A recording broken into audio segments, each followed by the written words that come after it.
whatever. All right, cool. Hey, welcome in. This is Jesse Moore. You're with Amit. We are the High Point creators for the Seahawks and the Commanders, and we wanted to talk about the Week 10 game and what happened, and kind of do a recap on it. So why don't you tell me like, your takeaways from what you saw in the Week 10 game between the two teams, and how are you feeling about the Commanders moving forward? Yeah, so if you watch the preview video, a lot of kind of our predictions kind of came true. This game did end up being a shootout. It really wasn't in the first quarter, but in the second half, you kind of saw both.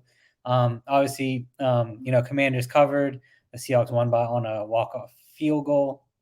How I feel about the Commanders going forward, I feel the same as I did going into the game. I knew that so far I've been really encouraged with what Sam Howell has done this season, and did it again against another good defense. It wasn't really garbage time. We had the lead and was just kind of was able to make plays third down with his legs.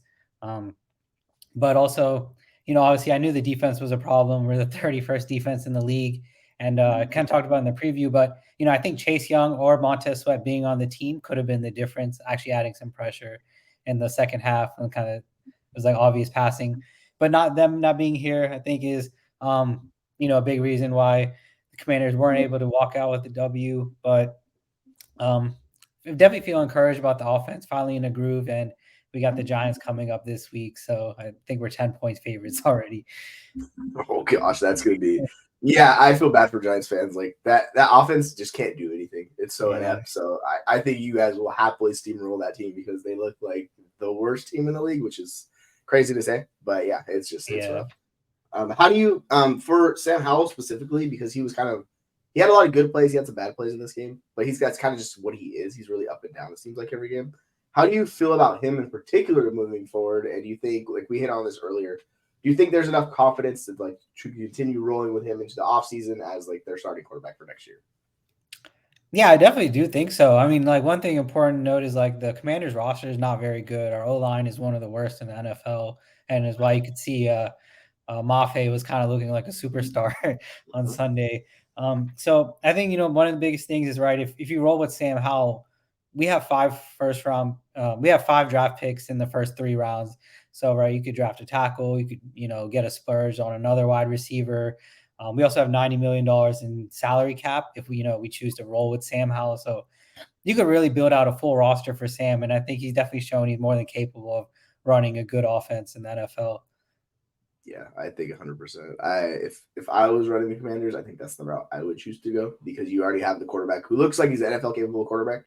We don't know if he's gonna be able to like evolve into an elite NFL quarterback, but like you're seeing the traits. It's still technically year 1 for him. I mean, he played right. Yeah, this was his 10th game starting. Yeah, so So like it's we've known his name for a while just because people were so hyped on him in Debbie in college and they thought he was the QB1 in the class. And it looks like he might be the QB1 from that draft class. Like we've seen Kenny Pickett. It does not look very good with Kenny Pickett, to say the least. Yeah. And it almost seems like it's so funny. It's like 2 of the last guys, Howell and Purdy, are kind of like really the only 2 up for debate at this moment. The situation's so nice for Purdy. It's like the exact opposite. Like they have the elite defense, everything around him. Yeah. And like you guys have some good skill position players, but it's not San Francisco. Like San Francisco is just a whole nother level. Funny you mentioned that though, because Washington, obviously, Kyle Shanahan came from Washington. We made a couple trades with them. They really followed the San Francisco model, where they put 4 first-round picks on the defensive line. But I don't think we were getting enough production for them, so they choose it. But I could think they could definitely look at what San Francisco doing and try to say, hey, if we pay a superstar running back, we pay like a top 10 defense and build around Sam Howell, it could look like a lot like the success, like a sustained success the 49ers seem to get. Yeah, with the way they build their team. With Rivera, I mean, I'm basically just under the assumption Rivera's on his way out. Like I don't with the new owner. Yeah, I think it's definitely like a respect thing. I mean, Ron Rivera did come into a bad situation and just like off the field, a lot of things. So I think that's honestly why he hasn't been fired yet. Just kind of a respect thing as the new owners, but I do not think he'll be the head coach next season. Yeah, it's going to be interesting to see who they do bring in and how that's going to shift what they're doing and if that affects the enemy and all those guys moving forward. But it just seems like there's going to be a lot of change. And with change, it's always promising, right? Because it could go really good or it could go really bad. You don't know. But if that mystery box, kind of like the Family Guy gift everybody talks about, it's like you have this or you get the mystery box. It's like, all right, choose from the mystery box, see what it is. But with the Seahawks, you kind of know what you get at this point. the offense, this was the ideal game script for fantasy to play these skill position players because it's not going to get any better. And the first half, it was just such a struggle. They struggled to get 9 points. Like they just could not put it together. We saw like they targeted JSN early, and then they had a couple boom plays as it went on later and later. But it was just so up and down. And if you look at the end stat line, you're like, man, Gino looked like he had a great game. But if you watched each play, it was not necessarily that level at all. So I'm still a little concerned about this offense in general with the matchups they're going to go against these teams. Like I don't expect to see shootouts like this.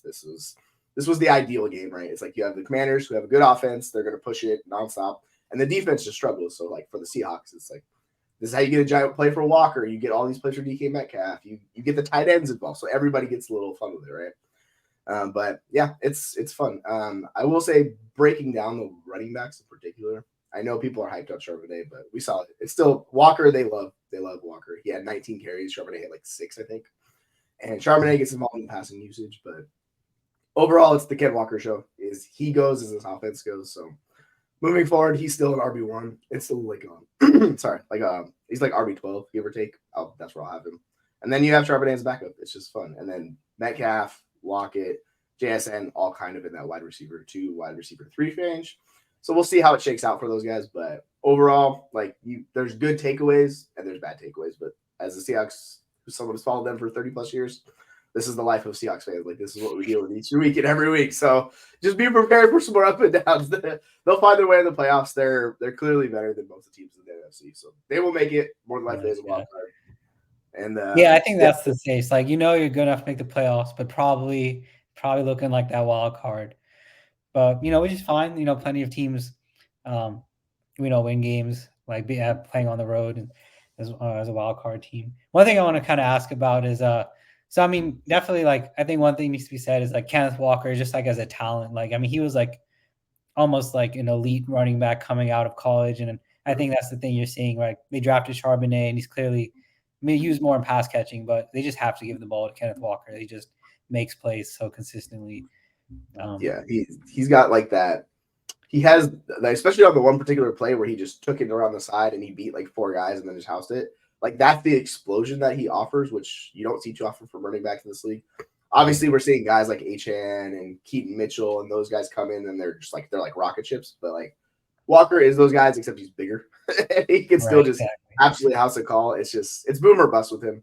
So sometimes you'll see him, like we were talking about earlier, he misses a couple runs and then one run he takes for 60, 50 yards. That's how it goes. It's just, you kind of have to live with it. It's boom bust, but it's a heck of a lot of fun to just watch the ball in his hands. And I think he brings an element to this offense that it lacks, because as good as JSN is, as good as Lockett, as good as Metcalf are, none of them have really brought a lot of explosive plays.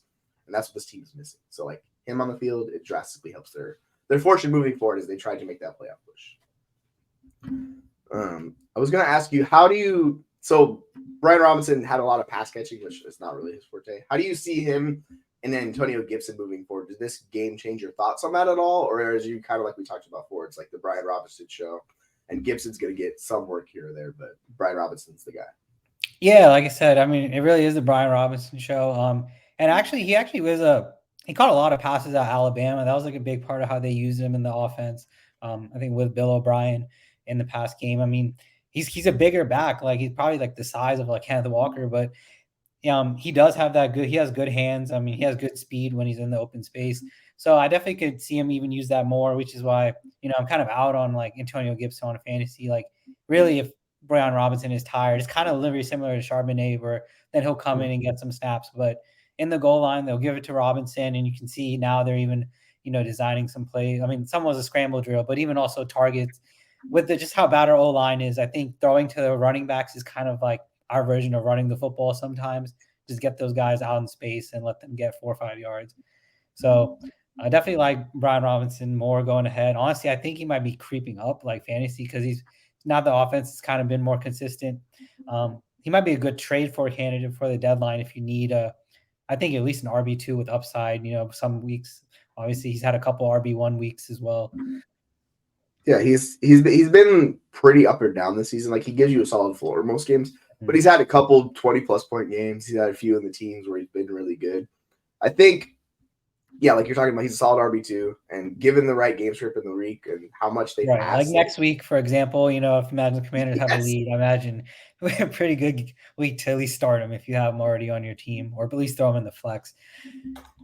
I would not be shocked to see like the Commanders are already 10-point favorites in that game. Like that would be my assumption, just how bad the Giants are. So yeah, like it's going to be a Brian Robinson script, right? Like probably 25 touches at least. And just Yeah, it could even be a good one for Gibson, depending on. But like I said, though, I think one thing to kind of put on the note is right. Eric Bieniemy obviously came from the Chiefs. He's he's a running backs coach, but he's throwing the ball, and he always talks about in an interview. He learned a lot from Andy Reid. Some things that he believed prior to like coaching with him, which is why he ultimately just said he believes passing the football is like the best way to move the offense. And so I think one thing is also Commanders fantasy is kind of a mess where it's kind of like the Chiefs where you have but a little lower ceiling, but you really have no idea who's going to get a touchdown this week or even who gets usage. I think Jahan Dotson maybe had one catch. But he was out there on the field the whole game, and I think that's just one of the offense, right? I mean, obviously Witherspoon and Woolen are kind of have seen Terry and Jahan have good games, so that could have just been the defense singling there, and then the enemy liking the matchups with their tight ends and running backs. But like I said, Logan Thomas, I think he's definitely like, probably a fringe tight end one like the rest of the season, just to how much we pass, and he does have a good touchdown upside. Just also, there's not really many. There are some good young tight ends, but definitely a solid tight end to have on your fantasy team if you have an injury or someone that's kind of been disappointing this season. Yeah, and on the flip side, just avoid Seahawks tight ends. It's not even worth your time like diving into them because it is just rough. You don't know how it's going to shake out. These guys are rotating in and out, and just no one's going to get consistent targets because those skill position players are too good. So like, why would you throw it to Noah Fant or Will Disley when you have Lockett, you have Metcalf, you have JSN, right? And you have Walker. And I feel like you guys love running the ball so much, they're blocking. So it's really it's just like not a good bet to start him in fantasy. You really need a touchdown. Yeah, that's why you see Parkinson's name show up on this like the stat sheet. He got one little like dump down, and you see Will Disley usually in the past has always had those games. We were really excited for Will Disley his rookie year because he had like 2 massive games before he blew out his leg and his knee. We're like, oh my god, we got somebody, and then back to what it is with Seahawks tight ends. It's not great for fantasy with the skill position players we have. It just is what it is, unfortunately. So it's just like, right. If you're interested in these guys, I would just suggest to look anywhere else. There's like about 29, 30 other teams I would rather have their tight end over the Seahawks tight end. Honestly, it's just not very good. But as far as defense, and I know it was not a very good game for either of these defenses, honestly. What were your kind of positive takeaways for the Commanders defense, if you have any? Yeah, positive takeaways. I mean, Benjamin St. Juste, it was very like hot and cold. At some points in the game, he was like playing like just really good coverage, and then obviously in the second half, not as good. But I mean, he's still a young player, so that was encouraging to see him. Obviously, Emmanuel Forbes getting ejected in the beginning of the game was a bit disappointing. Couldn't really get to see him. He's our first round rookie pick to see how he would have fared against some of these Seahawks wide receivers. But in terms of defense, not really much to glow about. Like, it is very frustrating. I mean, a lot of fans want Jack Del Rio, the defensive coordinator, to be fired. He kind of does this every week, just end of the game, no pressure, just runs that simple coverage, and teams just throw it. Like even last week, the Patriots were driving on us. Very similar situation to Seahawks, but on a second down, it hit Juju in the hands, popped up, and we got a pick, and then sealed the game. But if he didn't drop that, they could have been also kicking a field goal for the win. So the defense is definitely a huge concern. Yeah, I would agree. It's just like you're trying to find the silver linings in the overall issues that the defense have because like they're just focusing on like players rather than like the scheme or coaching staff right now. Yeah, and I will say that Boy Mafe set the Seahawks record for 7 games with a sack consecutive. Like he's nonstop just sacks, and he's one of the leaders in pressure rate. So like it kind of makes sense how good he's been. The fact they got Leonard Williams, he got a sack, which was nice to see. But the fact he just helps make it easier on Mafe. So Mafe is really going to shine the rest of the season because they're not going to be able to just double team him entirely because you have a little bit more depth on that D line and it helps out. And then you saw Witherspoon with a nice strip sack of Howell. So that was good to see where, I mean, he's not in coverage on that play, but like he's still making plays. Right. Yeah. He is very much a playmaker, right? So he's a rookie. He's still learning. Like he has his ups and downs, but he looks like by far the best player in that back end. And I know like Reek Wallen has kind of struggled a little bit. So hopefully it gets a little bit better. It was not the best game for him either. So you kind of just have to hope he figures it out to look to the player he was last year. Because Seahawks fans, I know we thought we were getting like one of the best 1-2 tandems in the league. Obviously, Wallen hasn't lived up to that, but they have the safeties who are helping out. Like those guys are always good, and they're not the best safeties in the world, but they're just very good players. So you have those players. They just need to bring it together to help out Wagner. They can kind of come along, and the linebackers are kind of up and down too. So it's just we're working through it as we go. We'll see if they get it in shape and like ready to go for the playoffs. I don't know if they're gonna have it there yet, but we'll can see when they go up against like the really good offenses, such as like San Francisco or these other matchups where it's like. And the Rams, if Stafford's healthy, like that's good offense. If they're able to contain him or not. So like those are kind of the things I'm looking for. Overall, like there's good things, there's bad things with the Seahawks defense. It's it is what it is. That's where we're at with them, and that's why they have a 6-3 record. They could have a better record, they could have a worse record, but they feel about where their record is. Like as frustrating as it can be, it's like they feel about that kind of team, to be honest. Yeah, speaking of, I actually picked up Mafe as on my IDP fantasy team with the injuries this past weekend. Everything, I'm just going to keep rolling with him. Yeah, he's been really especially good. with Leonard Williams. Yeah, I think he definitely can keep that streak going for a couple more games. That would be very nice, right? He's a bit undersized. He's like 240, so he's more like the hybrid, like linebacker. Yeah. No obvious passing situation. I feel like that's really where he can thrive. Yeah, and you can see him. He's just really quick. And like the things, it's really hard for a 315, 20-pound lineman to stay with him. And that's kind of where he has his edge. And we saw it in this game. Like he showed up just bang out of nowhere. Howell held on the ball a little longer. There comes Mafe. So yeah, it's he's definitely a player that the Seahawks are hoping to build around on that D line and continue because he's only in his, I think he's in his second year, if I remember correctly. I might be mistaken on that. But he's young. He looks like one of their better pass rushers. So you can't ever have enough good pass rushers. So it's nice to see. I will say for this offense moving forward, I do have a bit of question marks, but overall, like we can complain enough. They're still 6-3. Like they're a good team. It's they're just not the best team in the league. So that is what it is with that. Is there anything else you kind of wanted to hit on with the Commanders and like talk about in general though? Yeah, I mean, I guess I try to go back into like fantasy. Like I think Sam Howell is definitely a good QB. Like if you have some injuries, even in a 1 QB league to maybe trade for, he's now kind of putting in consistent games. He has that rushing upside too. I think averages like 40 rushing yards a game, can get you a rushing touchdown maybe some weeks. Really him, and like I mentioned, like the offense is kind of I think week to week it is like a little bit like the Chiefs where they spread it around so much to every player that you don't know who to start. But I think if you're thinking about like fantasy playoffs, I think Terry McLaurin and Jahan Dotson could be good players as flex plays. You don't have to start them every week, but in a good matchup, could be like the difference between winning and coming up short in like the playoffs or something. Especially because down the stretch. McLaurin had 8 targets in this game, like by far the most on the team. I will say Samuel's interesting because he's healthy. So like that. Yeah, Samuel was great. He definitely was like the steal of drafts, like just what his production. Yeah, and he is back and healthy, which I think hurts Jahan Dotson the most. But Terry definitely seems to kind of at least be schemed up his own targets for every game. Yeah, because like Samuel plays that underneath role. He's really quick. He's kind of not quite a running back in that way, but like the way they use him on the line of scrimmage, they just want to give him the ball and just let him go because like that's how he succeeds. So it's nice that he gives them a different element. But yeah, like you're hoping that Dotson can turn it around. We thought we had that. Obviously, this game did not work out that way because he only got 2 targets. It is what it is. So we'll see if they get the Giants. I think he should have a better game because the Giants defense is rough shape. Like it might be the worst defense in the league too. So yeah, I'm looking forward to McLaurin and Dotson and those guys. Like from my perspective, like it should be a good game. Now I know they're passing so much. He seems like he's a locked-in QB1. Like if you have him in fantasy for the rest of the season, like I would be very confident personally. And on the flip side, Gino, I'm kind of the opposite. Like this was the ideal game script. For fantasy, I would be a bit more worried. He's going to be a QB2 moving forward.